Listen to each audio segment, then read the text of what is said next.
Masyarakat Betawi selalu merawat dengan baik ingatan tentang seorang tokoh yang legendaris bernama Si Pitung. Ia selalu dikenal sebagai seseorang yang selalu membela kaum yang lemah dan melawan kesewenang-wenangan. Dan di belakang saya, di sebuah sudut di Jakarta Utara, terdapat sebuah cagar budaya yang dinamakan sebagai Rumah Si Pitung. Walaupun sebenarnya ini adalah bukan asli rumah dari Si Pitung. Nah, bagaimana ceritanya? Ikuti terus video ini hingga tuntas.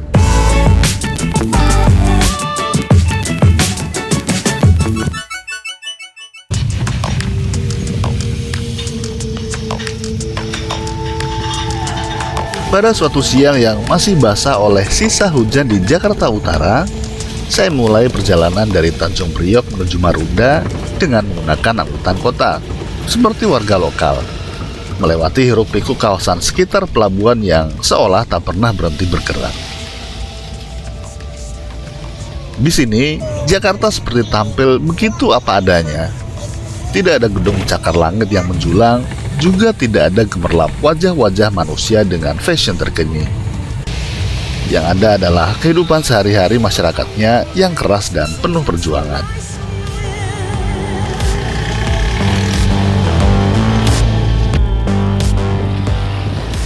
Setelah hampir 1 jam perjalanan, saya tiba di pemberhentian akhir, yaitu Rusun Marunda. Dari sana, saya masih harus berjalan selama beberapa menit melewati kampung pesisir yang masih sering terendam air rob. Tanah becek, genangan air sisa hujan dan aroma laut menemani langkah saya sebelum akhirnya saya melihat gerbang kayu bertuliskan Rumah Si Pitung.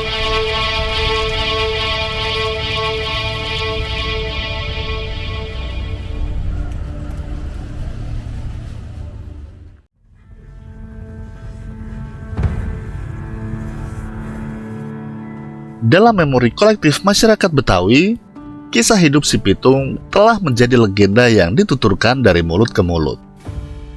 Tak jarang, kisah hidupnya diceritakan dalam banyak versi hingga cukup membingungkan untuk meyakini mana yang benar. Namun secara umum, Si Pitung dikenal sebagai seorang pemuda dari Rawabelong yang lahir sekitar tahun 1866 dengan nama asli Salihun. Ia digambarkan sebagai murid Haji Naipin yang menguasai ilmu silat dan agama. Kebenciannya pada penindasan bermula ketika ia masih belia, saat ia dirampok setelah pulang dari menjual kambing milik kakeknya di Pasar Kebayoran. Hal ini kemudian memicu aksi heroiknya sebagai Robin Hood Betawi, dibantu kawan-kawannya seperti Ji dan Rais demi membela rakyat kecil. Legenda menyebutkan ia memiliki ilmu rawa rontek dan ajian Pancasona yang menyebabkan ia begitu licin untuk ditangkap. Di sisi lain, ada juga pendapat yang mengatakan bahwa Pitung sebenarnya bukanlah nama dari satu orang. Pitung memiliki akar kata dari frasa Pituan Pinulung atau 7 orang penolong yang bergerak secara terorganisir untuk mengacaukan tatanan pemerintah kolonial yang dianggap tidak adil. Tapi yang pasti, bagi pemerintah Hindia Belanda, Pitung adalah sosok berbahaya yang harus ditumpas. Sepak terjangnya terdokumentasi dalam surat-surat kabar berbahasa Belanda, termasuk kematiannya karena ditembak oleh Scout Heine pada 1893.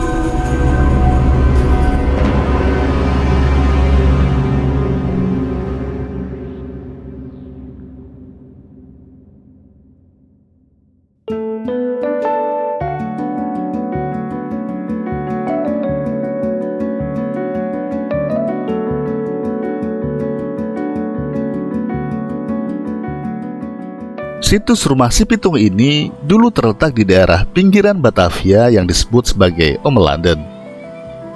Rumah berbentuk panggung ini dikenal oleh masyarakat setempat dengan sebutan rumah tinggi. Namun, fakta historis yang mungkin akan mengejutkan bagi pengunjung awam adalah rumah yang dinamakan Rumah Si Pitung ini sebenarnya bukanlah benar-benar milik Si Pitung. Karena dalam berbagai narasi sejarah, dikatakan bahwa rumah ini adalah milik dari seorang saudagar keturunan Bugis bernama Haji Saipuddin atau Sapiuddin. Apa hubungan Haji Sapiuddin dengan si pitung? Paling tidak ada dua versi. Versi pertama menyebutkan Haji Saipuddin adalah korban perampokan yang dilakukan oleh si pitung dan kelompoknya. Dalam beberapa surat kabar, dilaporkan bahwa si pitung datang bersama Ji, Rais, dan Jebul. Modus operandi yang mereka gunakan sangat cerdik. Kelompok ini menyamar sebagai pejabat polisi atau demang dan menggunakan seragam dinas tiruan, lengkap dengan topi dan atribut resmi. Dengan penyamaran tersebut, mereka mengetuk pintu rumah Haji Saipuddin dan menuduhnya menyimpan uang palsu atau barang ilegal, lalu menuntut penggeledahan. Karena disangka petugas yang asli, kelompok ini pun berhasil kabur membawa uang tunai sebesar 125 gulden.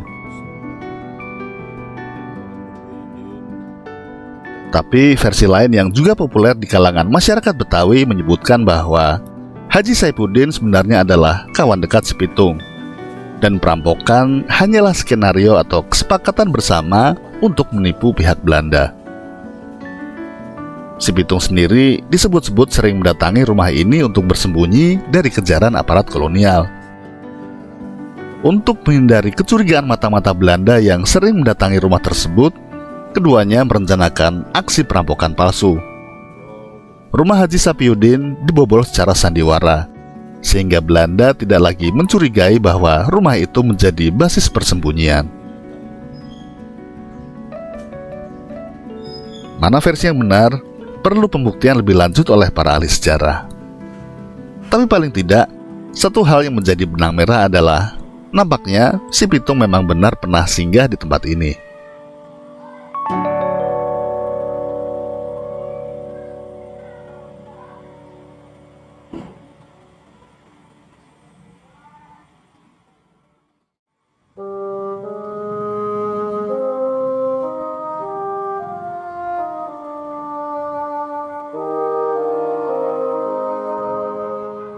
Penamaan rumah si pitung secara resmi terjadi pada tahun 1972 atas inisiasi Gubernur Ali Sadikin yang ingin menyelamatkan bangunan-bangunan cagar budaya yang ada di DKI Jakarta. Bisa jadi karena tidak ada artefak fisik lain yang tersisa dari si pitung, maka rumah ini dipilih sebagai monumen pengganti. Bahkan narasi bahwa rumah ini adalah salah satu peninggalan Betawi pesisir pun menimbulkan perdebatan tersendiri. Karena bagi sebagian orang, rumah ini terlihat memiliki gaya Bugis yang cukup kental. Terlebih lagi, Haji Saipuddin pemilik awal rumah ini adalah keturunan Bugis. Namun demikian, boleh jadi karena adanya akulturasi budaya di kawasan pesisir utara Jakarta seperti Marunda, Cilincing, dan sekitarnya yang telah berlangsung sejak lama, rumah panggung tinggi seperti ini menjadi solusi umum bagi masyarakat pesisir Betawi yang hidup di rawa-rawa atau pantai rawan rob seperti di kawasan Marunda Besar dan Marunda Pulau, sehingga dianggap sebagai varian lokal Betawi pesisir yang berbeda dengan rumah Betawi di pedalaman.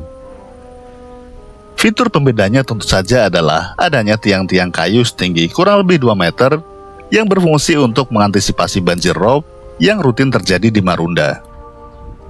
Selain itu, kolong rumah berfungsi sebagai sirkulasi udara dan tempat penyimpanan alat tangkap ikan atau perahu.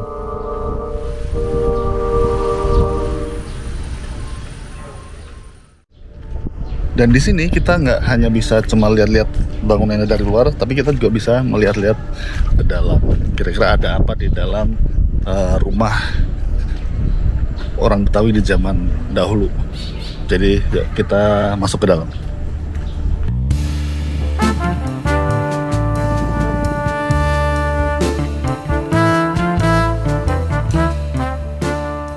Untuk menjelajahi isi rumah ini, terlebih dahulu saya mulai dengan menapaki balak suji. Dalam tradisi Betawi, tangga ini adalah transisi spiritual dari dunia luar ke dalam dunia dalam yang sakral. Setelah meniti tangga, kita akan menemukan area teras atau serambi depan yang luas. Bukan hanya tempat bersantai, ini adalah zona transisi di mana tamu diterima.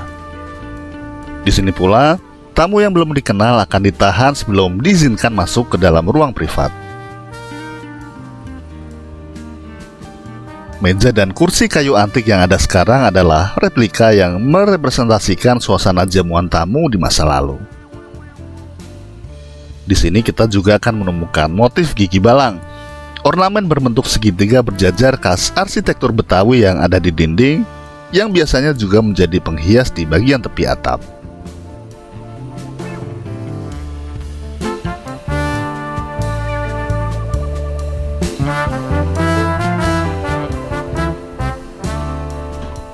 Masuk ke bagian dalam, kita menemukan ruang tengah yang lapang tanpa banyak sekat permanen, memungkinkan sirkulasi udara berjalan maksimal.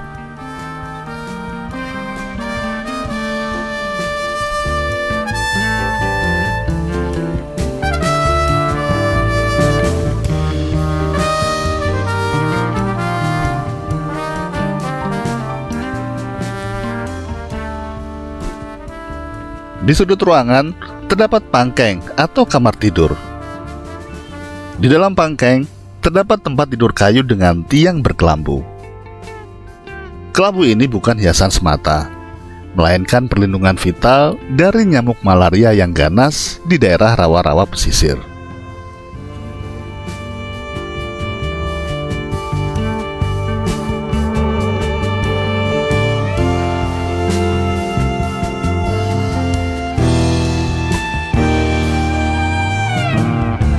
Ini ada sedikit cerita tentang si pitung.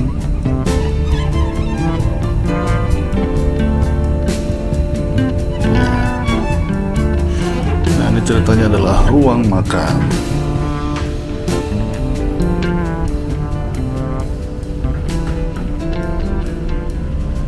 Di bagian belakang rumah terdapat dapur dan area penyimpanan makanan yang disebut pendaringan. Pendaringan adalah tempat penyimpanan beras yang biasanya berupa gentong atau peti kayu besar. Bagi masyarakat Betawi, beras adalah simbol kemakmuran atau keberkahan. Pendaringan yang terisi beras penuh melambangkan ketersediaan pangan dan kesejahteraan keluarga.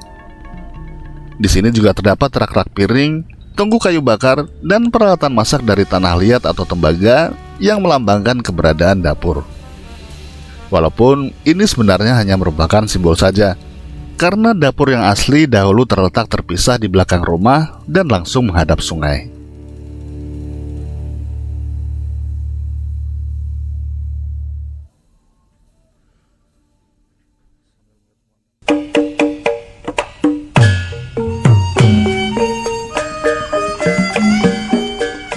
Pada akhirnya, menjelajahi rumah ini membuat saya paham bahwa rumah si pitung bukanlah sekedar bangunan tua yang bertahan dari gerusan zaman. Ia adalah simpul antara catatan kolonial dan cerita rakyat yang diwariskan dari generasi ke generasi. Di sana, nama seperti Salihun maupun Pituan Pinulung mungkin terus diperdebatkan. Versi kisahnya bisa berbeda-beda, detailnya bisa berubah mengikuti zaman. Namun barangkali itu bukan lagi hal yang paling penting. Bukan tugas kita untuk membuktikan versi mana yang paling benar. Yang jauh lebih penting adalah apa yang ia wakili.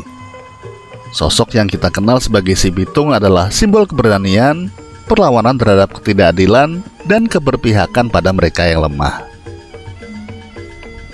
Di tengah gelapnya penindasan pada akhir abad 19 di Batavia, ia menjadi harapan. Entah sebagai manusia nyata, legenda, atau perpaduan keduanya. Melalui rumah panggung ini, kita diajak untuk terus menghidupkan narasi keberanian, bahwa di tengah penindasan yang paling gelap sekalipun, akan selalu muncul sosok yang berani berdiri dan melawan.